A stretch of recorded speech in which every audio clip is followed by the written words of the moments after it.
Et vous-même, vous avez été mes imitateurs et ceux du Seigneur, en recevant la parole au milieu de beaucoup d'afflictions, avec la joie du Saint-Esprit, en sorte que vous êtes devenus un modèle pour tous les croyants de la Macédoine et de l'Achaïe. Non seulement, en effet, la parole du Seigneur a retenti de chez vous dans toute la Macédoine et dans l'Achaïe, mais encore votre foi en Dieu s'est fait connaître en tout lieu, de telle manière que nous n'avons pas besoin d'en parler. Car on raconte à notre sujet quel accès nous avons eu auprès de vous, et comment vous vous êtes convertis à Dieu, en abandonnant les idoles pour servir le Dieu vivant et vrai, et pour attendre des cieux son Fils, qu'il a ressuscité des morts, Jésus, qui nous délivre de la colère à venir. Les circonstances qu'on est en train de vivre viennent vraiment brasser notre vision de l'Église. Ce que je veux dire, c'est que depuis le début de la crise du COVID-19, on ne peut plus faire ce qu'on faisait pendant des années auparavant. Du jour au lendemain, on ne peut plus se rencontrer ensemble le dimanche matin pour chanter ensemble et écouter ensemble une prédication dans un même lieu. On peut même plus faire de groupe maison, puis on peut même plus passer du temps de frères et sœurs autour d'un repas, autour d'un café, simplement pour avoir de la communion fraternelle. Et alors qu'on est dans cette situation-là, on est derrière notre ordinateur et on se demande maintenant comment est-ce qu'on va vivre l'Église. Et ça peut être tentant de regarder ce que nos églises voisines vont faire. Comment est-ce qu'eux autres sont présents sur les réseaux sociaux, sur Internet, et comment est-ce qu'eux autres vont vivre l'Église. Et on peut être tenté d'imiter le modèle que les autres sont en train d'installer autour de nous, que ce soit au Québec ou à travers le monde. J'aimerais ça, aujourd'hui, qu'on prenne le temps de réfléchir ensemble à la vie de l'Église. Mais au lieu de regarder aux modèles qui sont peut-être autour de nous, qu'on regarde aux modèles que sont l'Église des Thessaloniciens. En effet, ce n'est pas moi qui invente le fait que l'Église des Thessaloniciens est une Église modèle. C'est Paul lui-même qui dit dans 1 Thessaloniciens 1, au verset 7, il va dire en parlant des Thessaloniciens, « Vous êtes devenus un modèle pour tous les croyants de la Macédoine et de l'Achaïe. » Donc c'est clair aux yeux de Paul, l'Église des Thessaloniciens est une Église modèle. Et alors qu'on va étudier quelques versets, on va étudier les versets 6 à 10 du premier chapitre de 1 Thessaloniciens. Et dans ces quelques versets-là, j'aimerais ça qu'on puisse regarder quelles sont les caractéristiques de l'Église de Thessalonique qui font d'elle une Église modèle selon Paul. Et ma prière, c'est qu'au bout de notre étude, on puisse réaliser que l'Église modèle est celle qui est transformée par l'Évangile. Parce que c'est exactement ce qu'on voit dans la vie des Thessaloniciens. Et là, dans ce court passage-là, il y a tellement d'éléments qu'on pourrait regarder, mais on va aborder le passage en trois grandes bouchées, en trois étapes. D'abord, on va voir que l'Église des Thessaloniciens est une Église de disciples. Ensuite, on va voir que c'est une Église d'évangélistes. Et puis finalement, on va voir que c'est une Église de convertis. Donc si on commence avec notre première étape, on doit reconnaître avec Paul que l'Église des Thessaloniciens est une Église de disciples. Et lorsqu'on parle de disciples, on peut avoir en tête une espèce de relation entre un élève et son maître. Mais là, il ne faut pas mélanger l'élève d'aujourd'hui avec le disciple d'à l'époque. Parce qu'aujourd'hui, un élève, ça s'en va dans une classe, voir un professeur. Si ça lui tente, il va écouter le professeur. Et une fois que le cours est terminé, il peut passer à autre chose. Tandis qu'un disciple, à l'époque de Paul et à l'époque de Jésus, c'est quelqu'un qui allait suivre son maître, qui allait l'observer et qui allait l'imiter. Et c'est dans ce sens-là qu'on est capable de reconnaître que les Thessaloniciens étaient une église de disciples. D'abord, parce que la première chose qu'on voit au début du verset 6, c'est que les croyants se suivent les uns les autres. Lisons le début du verset 6 pour comprendre ce que je veux dire par là. Paul écrit aux Thessaloniciens en disant « Et vous-même, vous avez été mes imitateurs et ceux du Seigneur. » Alors comme on voit ici, les Thessaloniciens imitaient Paul, Sylvain et Timothée. Les trois noms qui sont mentionnés au début du verset 1 de ce chapitre-là, qui nous montrent qui a écrit cette lettre-là. Et donc, Paul reconnaît dans l'Église des Thessaloniciens que les croyants de cette Église-là les imitent. Et de ça, tout ce que ça veut dire, c'est que quand Paul a fondé cette Église-là avec Sylvain et Timothée, il a pris le temps, oui, de leur enseigner, mais il a vécu parmi les croyants de Thessalonique. Donc, les croyants ont pu voir Paul agir, ils ont pu voir les missionnaires vivre parmi eux et ainsi avoir un exemple de à quoi ça ressemble quelqu'un qui a une vie dédiée à Dieu. Et lorsque Paul entend parler de ce qui est vécu à Thessalonique, il est capable de dire « Oui, vous êtes nos imitateurs, vous vivez comme nous, on a vécu parmi vous. » Mais ce qui est vraiment intéressant, c'est que Paul n'arrête pas là. Il ne fait pas juste dire « Vous nous avez imités », mais il va dire que vous êtes aussi les imitateurs du Seigneur. Vous imitez Jésus lui-même. Alors, comment est-ce que c'est possible que les Thessaloniciens suivent l'exemple de Jésus? Bien, d'abord, Paul essayait de suivre l'exemple de Jésus. Donc, si un croyant essayait de faire comme Paul vivait, essayait de vivre comme Paul vivait, en sachant que Paul essayait de vivre comme Jésus vivait, alors le croyant qui imite Paul peut fort probablement imiter Jésus lui-même. Mais en même temps, la condition de l'Église des Thessaloniciens est bien particulière. Lorsqu'on va lire leur histoire dans Actes au chapitre 17, on se rend compte que c'est une Église qui vit de l'affliction dès les premiers balbutiements de cette Église-là. Il y a de la persécution qui atteint les croyants de cette ville-là depuis leur tout début. Et ainsi, en fait, malgré la persécution, malgré les afflictions, les croyants restent fidèles à Dieu.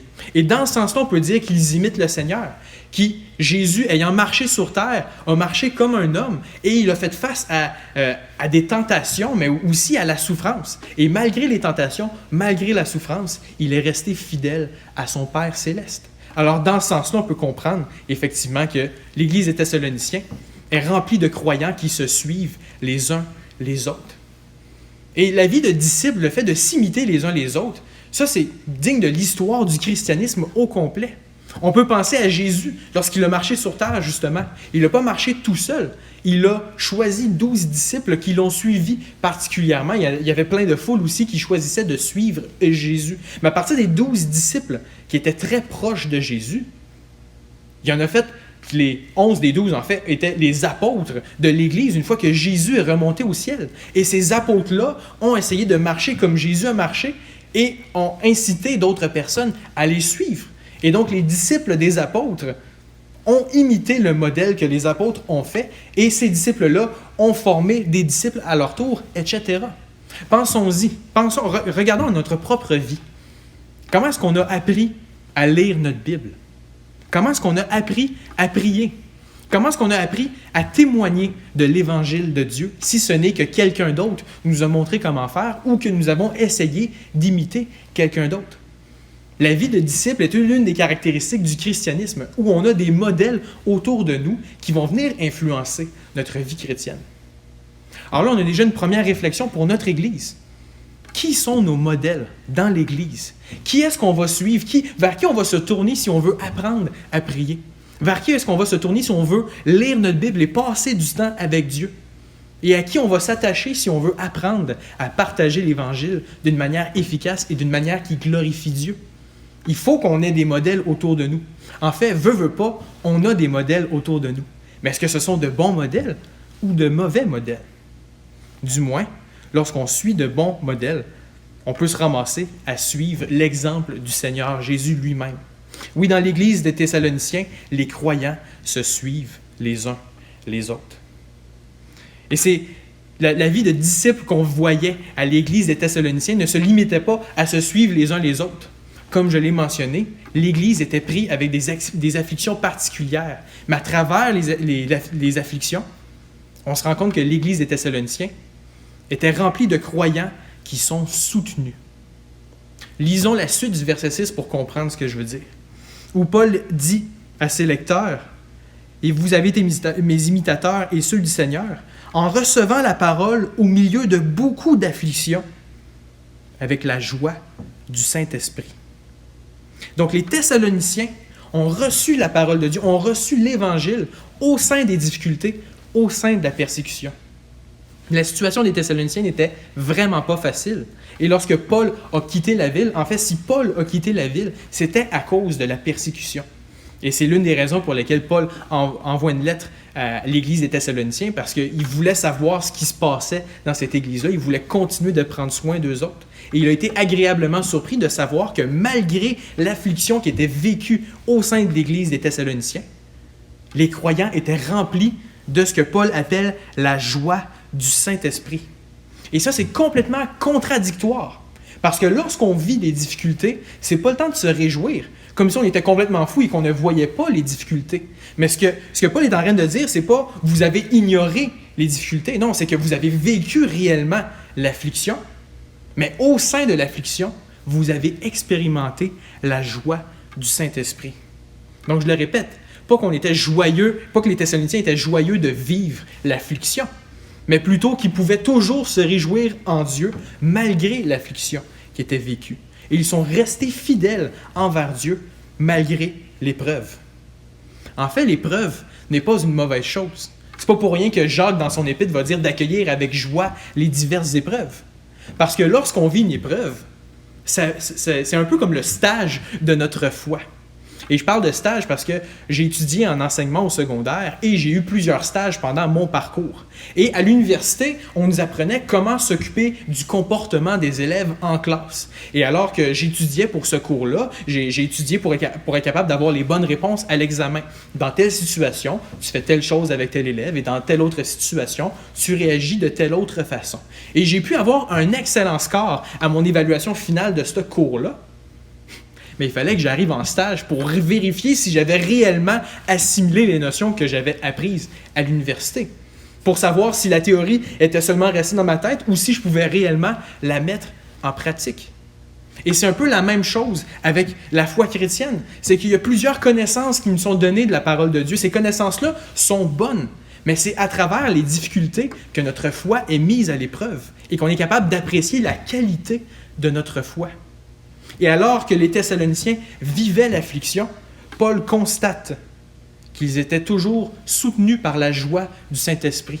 Les croyants n'avaient pas abandonné Dieu parce que c'était trop difficile, et les croyants n'avaient pas renié l'affliction, mais au contraire, ils étaient soutenus par l'Esprit de Dieu qui les accompagnait à travers ces épreuves-là.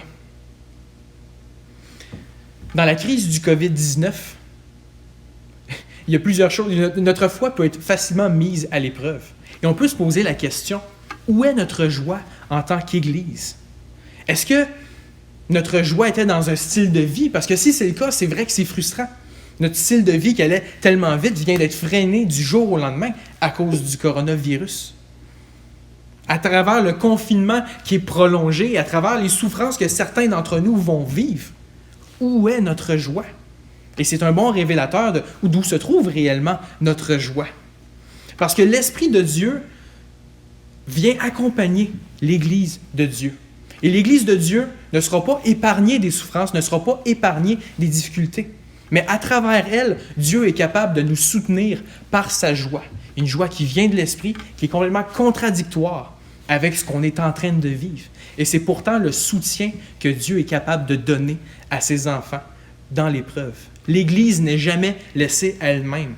Les disciples ont beau se suivre les uns les autres, mais ils sont accompagnés du Saint-Esprit qui vient les soutenir afin de croître en Dieu. Alors oui, l'Église des Thessaloniciens était remplie de croyants qui étaient soutenus par le Saint-Esprit lui-même. Et puis, lorsqu'on arrive au verset 7, on voit une autre caractéristique de l'Église des Thessaloniciens. C'était une Église où les croyants se suivent. Voyons, Charles-Étienne, tu l'as déjà dit, ça. Oui, je sais que je l'ai dit, mais lisons le verset 7 pour comprendre pourquoi est-ce que je répète encore cette expression-là. Au verset 7, Paul dit, avec la joie du Saint-Esprit, « En sorte que vous êtes devenus un modèle pour tous les croyants de la Macédoine et de l'Achaïe. » Et ça, c'est vraiment surprenant parce que l'Église des Thessaloniciens était une jeune Église. C'était une Église qui n'avait pas beaucoup d'expérience en termes de foi. Ça faisait pas longtemps qu'elle existait, cette Église-là. Et malgré son jeune âge, Paul n'a pas le choix de reconnaître que c'était une Église modèle pour leur région, c'est-à-dire la Macédoine, et la région voisine, c'est-à-dire l'Achaïe. Ils se sont imposés comme modèle, non pas parce qu'ils ont forcé les gens à les suivre eux autres, mais plutôt parce que les gens ont pu constater que la foi des Thessaloniciens était exemplaire et qu'ils étaient donc réellement un modèle à suivre. Et ça, ce qui est intéressant, si je répète l'expression que les croyants se suivent les uns les autres, c'est parce qu'eux-mêmes ont imité Paul, Sylvain et Timothée, qui leur ont montré comment vivre la vie chrétienne. Et alors qu'ils étaient eux-mêmes disciples, ils ont formé d'autres disciples. Ils sont devenus eux-mêmes d'autres modèles pour d'autres croyants dans leur région et dans la région voisine. Et ça, c'est réellement quelque chose d'impressionnant parce que c'était une Église qui était jeune. Mais encore une fois, pourquoi est-ce que les Thessaloniciens sont devenus un modèle aussi rapidement dans leur vie? C'est assurément à cause de l'épreuve qui était vécue au sein de l'Église. Parce que les gens pouvaient constater que malgré les difficultés qui étaient vécues, la qualité de la foi des Thessaloniciens était exemplaire et qu'ils pouvaient donc réellement être un modèle pour tous les croyants de ces régions-là. Si on veut, les Thessaloniciens fonctionnaient un peu comme une pyramide de champagne. Je ne sais pas si vous avez déjà vu une pyramide de champagne, mais dans le fond, on empile des coupes les unes par-dessus les autres sous forme de pyramide. Ce qui veut dire qu'au dernier étage, il va y avoir une seule coupe en haut, toute seule. Et de la manière que ça fonctionne, c'est qu'on prend le champagne et on la verse seulement dans la coupe qui est en haut de la pyramide. Et là, lorsqu'on remplit la coupe et qu'elle est à ras-bord, qu'est-ce qu'on fait? On continue de remplir cette seule coupe en haut. Donc, ce qui se passe, c'est que cette coupe-là va déborder. Mais là, ça ne vient pas faire un gros dégât qu'il va falloir ramasser. Non, le débordement de cette coupe-là va venir remplir les coupes qui sont en dessous. Et lorsque ces coupes-là, elles, sont remplies, on va continuer à verser le champagne dans la coupe qui est en haut. Et on va continuer à déborder dans les coupes qui sont en dessous. Et ainsi, au bout de je ne sais pas combien de temps, toutes les coupes de la pyramide sont remplies de champagne. Alors qu'on a versé le champagne seulement dans la coupe qui est en haut. Et de la même manière, l'Église des Thessaloniciens est une coupe qui débordait. Cette Église-là a reçu l'Évangile.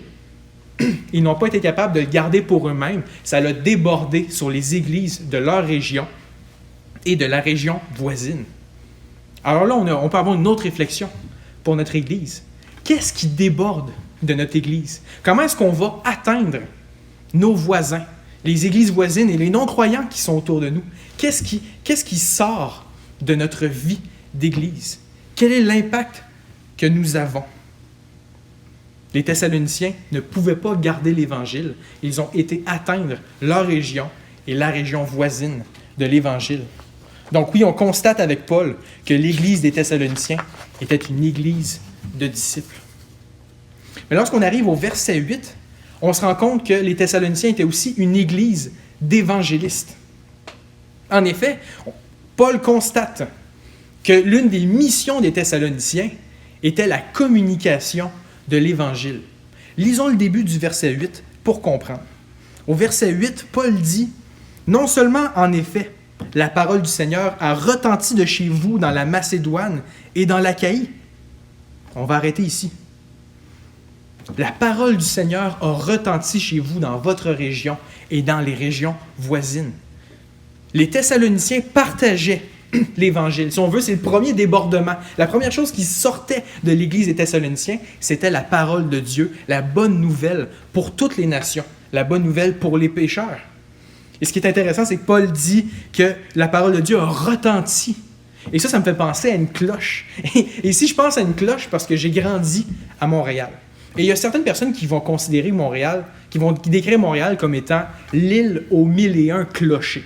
Et ça, si on appelle Montréal de cette façon-là, c'est que presque n'importe où est-ce que tu te situes sur l'île de Montréal, tu es capable d'entendre le son des cloches. Et les cloches sonnent très souvent à Montréal, minimum une fois par heure, pour te dire il est rendu quelle heure. Donc quand il est 11 heures, on va entendre les 11 coups de la cloche. Mais moi, ce que j'aimais beaucoup d'entendre des cloches, c'est que je pouvais être tranquille dans ma chambre en train de lire un livre ou de faire quelconque activité et j'entendais des cloches qui n'annonçaient pas l'heure, mais qui annonçaient qu'un mariage venait d'être célébré dans cette église-là. Et ça, je trouvais ça incroyable parce qu'un mariage est une célébration exceptionnelle. Et alors que les mariés pouvaient bénéficier de cette union-là qu'ils faisaient devant Dieu et devant témoins, et que les témoins pouvaient se réjouir avec les mariés, eh bien, la célébration sortait de l'église par les cloches. Et ainsi, toutes les personnes dans le quartier pouvaient savoir qu'il y avait quelque chose d'extraordinaire qui s'était passé dans cette église-là parce que les cloches avaient retenti. Et les Thessaloniciens, donc, faisaient sonner leurs cloches. Mais le message qu'ils envoyaient, ce n'était pas la célébration d'un mariage. C'était quelque chose de beaucoup plus exceptionnel. C'était l'Évangile. Le fait que Dieu lui-même a envoyé son Fils pour sauver des pécheurs, rétablir la relation qui avait été perdue à cause de notre péché. C'est ce message-là qui retentissait de l'Église des Thessaloniciens. Une Église qui cherchait à communiquer l'Évangile. Mais ce n'est pas la seule chose qui débordait de cette Église-là. En fait, non seulement leur mission était la communication de l'Évangile, mais on se rend compte qu'une autre chose qui débordait de cette Église-là, c'est la manifestation de l'Évangile. Terminons le verset 8 pour comprendre.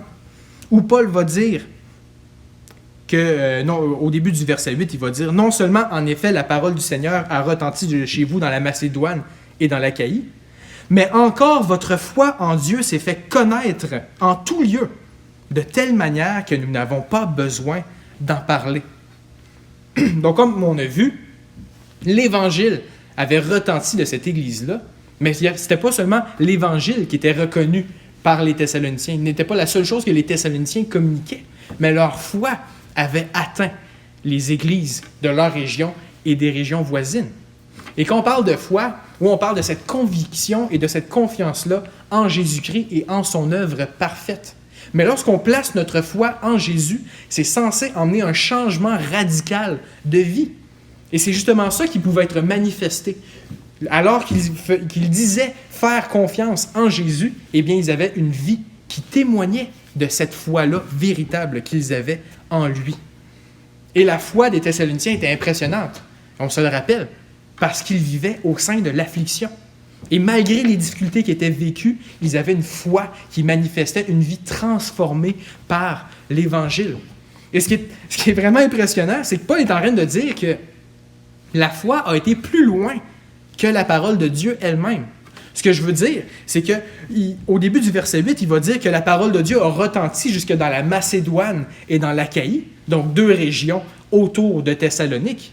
Mais lorsqu'il parle de la foi, il va dire que votre foi s'est fait connaître en tout lieu. Partout où il y avait des croyants, on connaissait la foi des Thessaloniciens.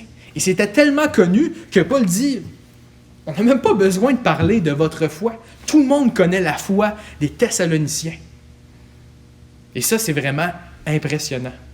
En même temps, c'est logique. En guise d'illustration, admettons que vous voulez vous mettre en forme physiquement et que vous cherchez un entraîneur privé. Et alors que vous magasinez les entraîneurs, je ne sais pas trop comment ça fonctionne, qui allez-vous choisir entre un entraîneur obèse ou un entraîneur qui est réellement en forme? Poser la question semble complètement ridicule. Assurément, on va choisir l'entraîneur qui est en forme. Parce que, alors qu'il nous dit qu'il est capable de nous mettre en forme, bien, il manifeste dans son corps lui-même que les conseils qu'il va nous donner et l'entraînement qu'il va nous faire faire ont réellement des résultats. Alors que l'obèse, il peut essayer de nous vendre et avoir les meilleures techniques au monde. Visiblement, il n'a pas été capable de mettre en pratique sur son propre corps ce qu'il veut nous enseigner. Et donc, alors que les Thessaloniciens partageaient l'Évangile, ils partageaient une foi en Jésus qui pouvait s'observer dans leur propre vie. Et donc, ce message-là était réellement attirant parce qu'il disait « L'Évangile est capable de transformer votre vie. La preuve, c'est de transformer la mienne. » Alors, si on prend le temps de réfléchir à notre vie d'Église, quel est l'effort d'évangélisation qu'on fait à l'Église? Ou comment est-ce que l'évangélisation se vit à l'Église? D'abord, est-ce qu'on cherche à partager la parole de Dieu? Est-ce qu'on cherche réellement à ce que l'Évangile puisse retentir auprès de tous ceux qui nous entourent? Mais il ne faut pas oublier, deuxièmement, est-ce que notre foi est en accord avec le message qu'on prêche? Est-ce que les non-croyants sont capables d'observer dans notre vie que l'Évangile peut réellement transformer un pécheur pour en faire un adorateur du Dieu vivant?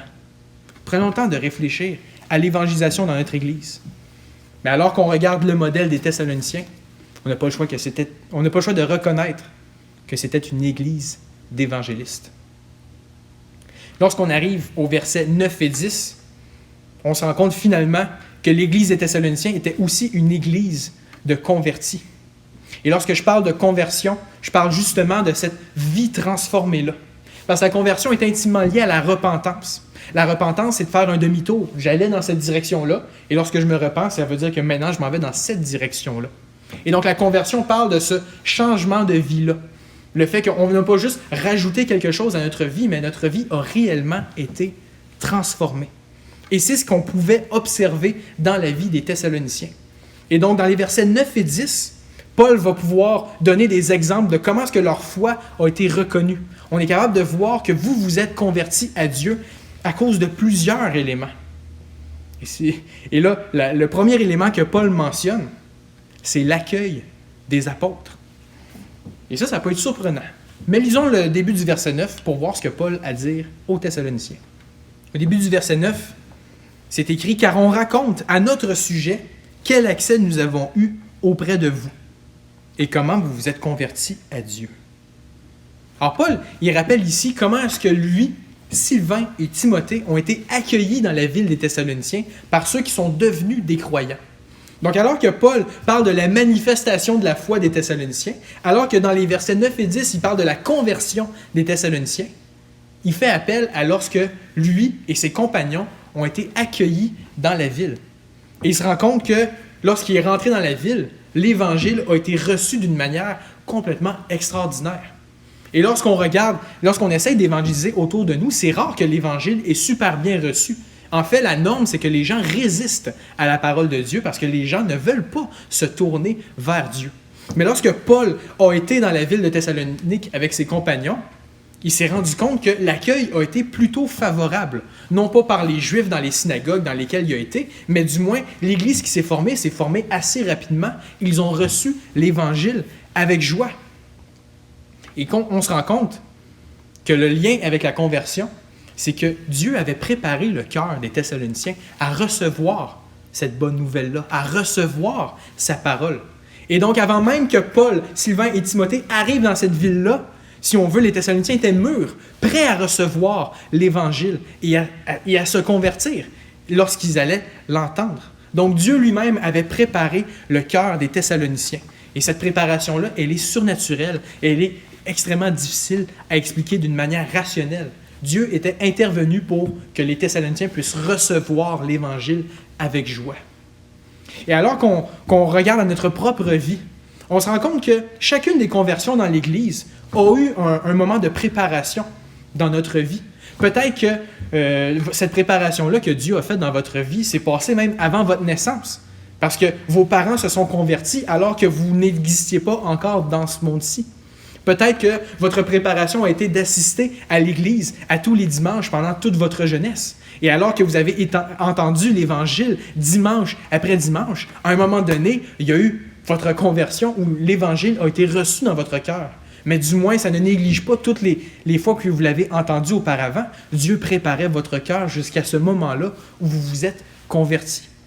Pour d'autres personnes, il va y avoir des circonstances extraordinaires qui font en sorte qu'ils se sont tournés vers Dieu à un moment précis dans leur vie. Et ces circonstances-là ne sont pas anodines. C'est Dieu, encore une fois, qui prépare les cœurs. Et peut-être pour d'autres personnes, c'est simplement d'avoir rencontré la bonne personne au bon endroit, au bon moment. Et ça, il n'y a pas de hasard. Il y a un Dieu souverain qui est capable de préparer nos cœurs afin qu'on se convertisse, c'est-à-dire afin qu'on reçoive l'Évangile de Dieu. Du moins, lorsque Paul regarde l'Église des Thessaloniciens, il se rend compte que l'accueil avait été exceptionnel et que suite à cet accueil-là, les Thessaloniciens se sont convertis.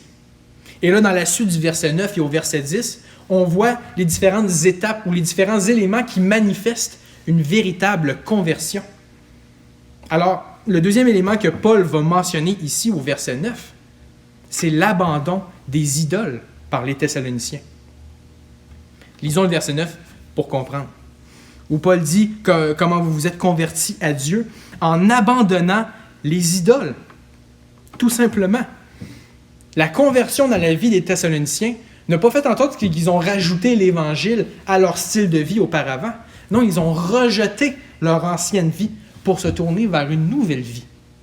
Et leur ancienne vie était caractérisée par l'adoration des idoles. Et il y avait plusieurs idoles, il y avait plusieurs temples dans la ville de Thessalonique. Et donc, ce rejet de cette ancienne vie-là était radical dans la vie des Thessaloniciens. Et là, peut-être qu'on se sent un peu déconnecté de la réalité des Thessaloniciens parce qu'aujourd'hui, où sont les idoles, où sont les temples dédiés à de faux dieux? Ça existe plus ou moins. Mais les idoles n'ont pas réellement disparu. C'est juste que les idoles d'aujourd'hui ont une forme complètement différente. Et j'ai l'impression que la crise du coronavirus est venue un peu révéler différentes idoles qui existent dans ce monde-ci. On s'est rendu compte à quel point on s'attache à notre santé physique, ou encore à notre sécurité financière, ou encore à la liberté d'être diverti de la manière qu'on le veut. Et j'ai l'impression encore aujourd'hui que le gouvernement est une autre forme d'idole, parce que tous les yeux sont rivés vers eux autres, et l'espérance de notre population dépend de nos gouvernements et des décisions qu'ils prennent. Les idoles existent encore aujourd'hui. Ils ont seulement des formes différentes. Et lorsque quelqu'un se convertit à Dieu, il y a un abandon de ces idoles-là. On arrête d'adorer, de placer notre confiance et notre espérance dans ces choses-là, et on se tourne vers quelque chose de complètement différent. Et ce nouvel élément, on pourrait dire que c'est l'adoration de Dieu. Où au lieu d'adorer les idoles, on va adorer Dieu.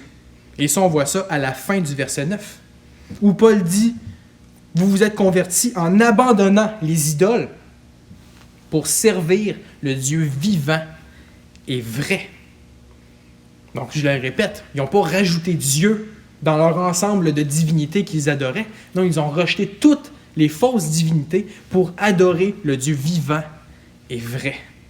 Et c'est un changement radical dans la vie des Thessaloniciens. Ils sont restés des adorateurs, mais l'objet de leur adoration a complètement changé. Parce que les idoles sont fausses. Les idoles sont mortes. Tandis que le Dieu qu'on adore maintenant, il est vivant et il est vrai. La vie chrétienne n'est pas une superstition.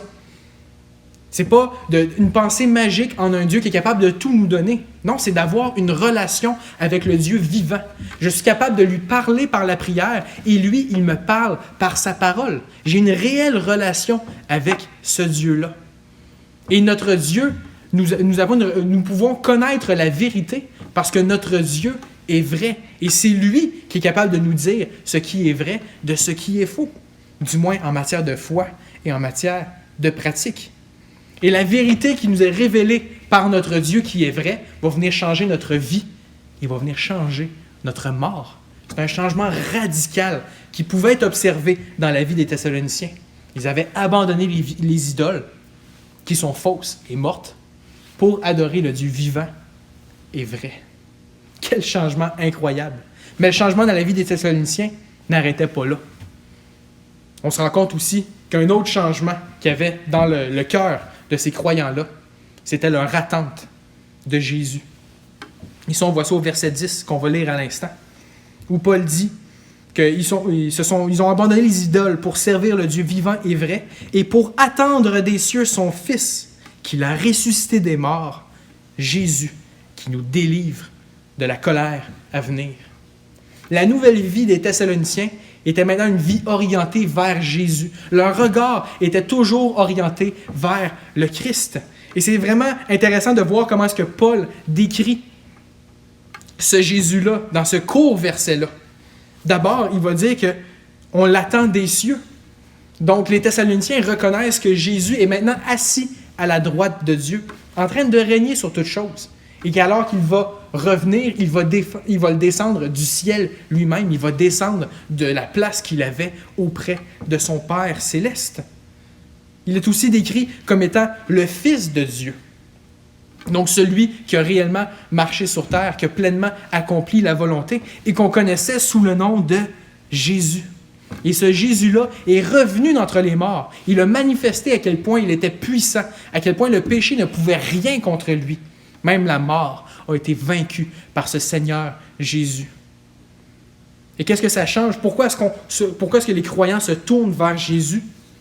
Paul dit que c'est celui qui nous délivre de la colère à venir. Alors qu'ils adoraient des fausses idoles qui étaient mortes, ils ont entendu l'Évangile.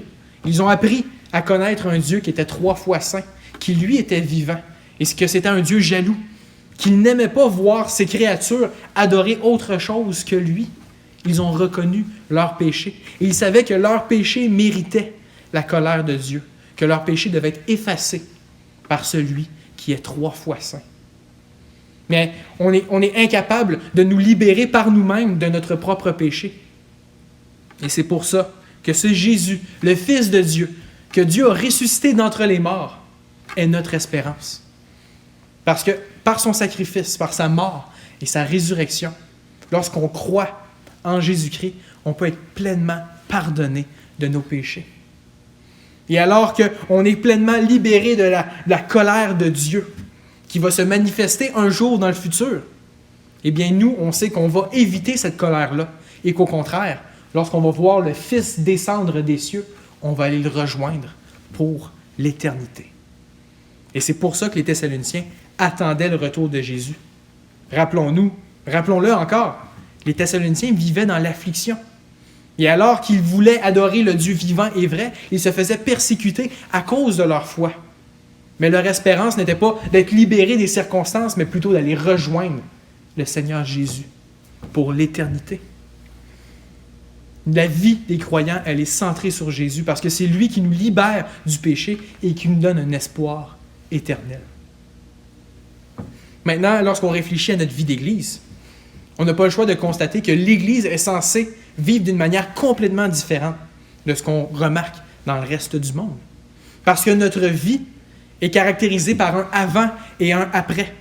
Avant notre conversion, on rejetait Dieu et on adorait de faux idoles. On plaçait notre espoir en autre chose qu'en notre Père céleste qui est bon envers nous. Mais alors qu'on était rebelle à Dieu, on n'a pas le choix de reconnaître que Dieu a réussi à préparer notre cœur pour qu'un jour on se convertisse et qu'on ait une nouvelle vie. Une vie où on adore Dieu, qu'on passe du temps avec lui et qu'on attend son Fils qui nous a délivrés de notre péché et qui va nous délivrer du jugement que Dieu réserve sur ce monde-ci. Quel espoir que nous avons! Oui, l'Église des Thessaloniciens était une Église de convertis. Alors qu'on est en train de regarder le modèle que sont les Thessaloniciens, les croyants de Thessalonique, peut-être qu'on est en train de se dire qu'il y a plusieurs changements qu'il devrait y avoir dans notre vie et dans la vie de notre Église. Probablement qu'on a envie de ressembler aux Thessaloniciens. Alors qu'est-ce qu'on fait? Avant qu'on se remonte les manches et qu'on passe à l'action, il faut vraiment comprendre ce que Paul est en train de faire ici.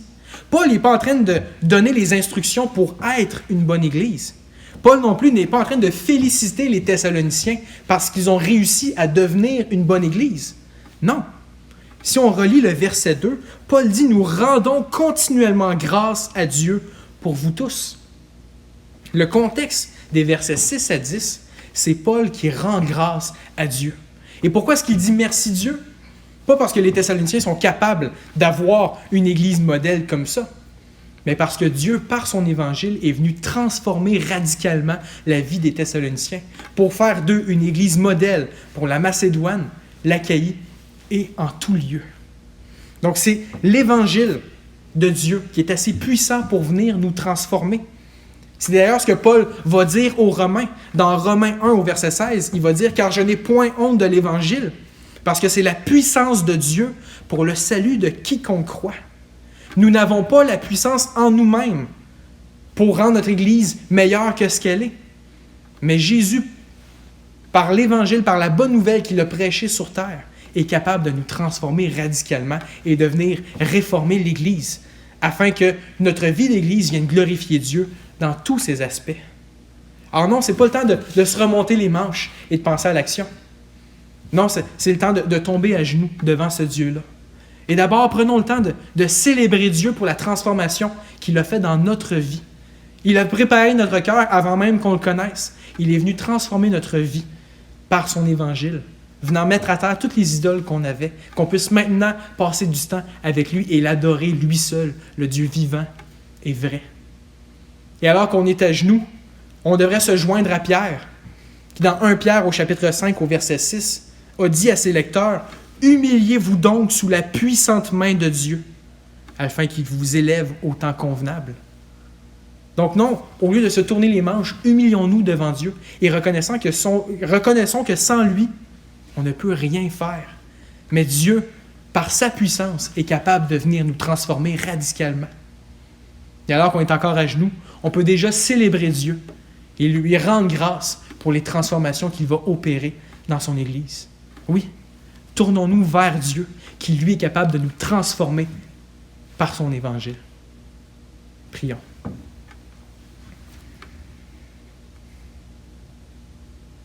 Dieu éternel, tendre Père, on veut te rendre grâce pour ta parole qui nous enseigne, ta parole qui vient nous corriger, ta parole qui vient nous instruire dans la justice, dans une vie qui te plaît. Seigneur grand Dieu, on veut te rendre grâce pour le modèle des Thessaloniciens, dont on peut encore apprendre aujourd'hui. Et Seigneur grand Dieu, alors qu'on regarde notre Église, oui, ce qu'on veut, C'est une Église remplie de disciples, des gens qui suivent des modèles afin que leur vie aille toujours de progrès en progrès, de plus en plus à la ressemblance de Jésus-Christ. Viens produire une vie de disciple dans chacun des membres de ton Église. Seigneur grand Dieu, on veut une Église remplie d'évangélistes, des gens qui sont prêts à partager ce message grandiose. Mais pour ça, on te demande de venir transformer notre vie afin que le message qu'on présente par notre bouche puisse être manifesté aussi par nos actions, notre attitude, notre comportement. Oui, fais de nous des évangélistes pour que ta bonne nouvelle atteigne notre prochain et puisse atteindre les quatre coins de la terre. C'est un grand Dieu. On veut une Église marquée par la conversion, marquée par un avant et un après. Une vie d'Église complètement différente de ce qu'on retrouve dans ce monde-ci. Encore une fois, on se tourne vers toi, parce que toi seul est capable de nous donner un changement radical comme ça. Père éternel, merci, parce qu'on peut se tourner vers toi. Merci parce qu'on sait que tu es le Tout-Puissant, et on espère en toi, pour que tu viennes te glorifier à travers cette petite église de Charlesbourg. Et c'est dans le nom de ton Fils Jésus-Christ qu'on te demande ces choses. Amen.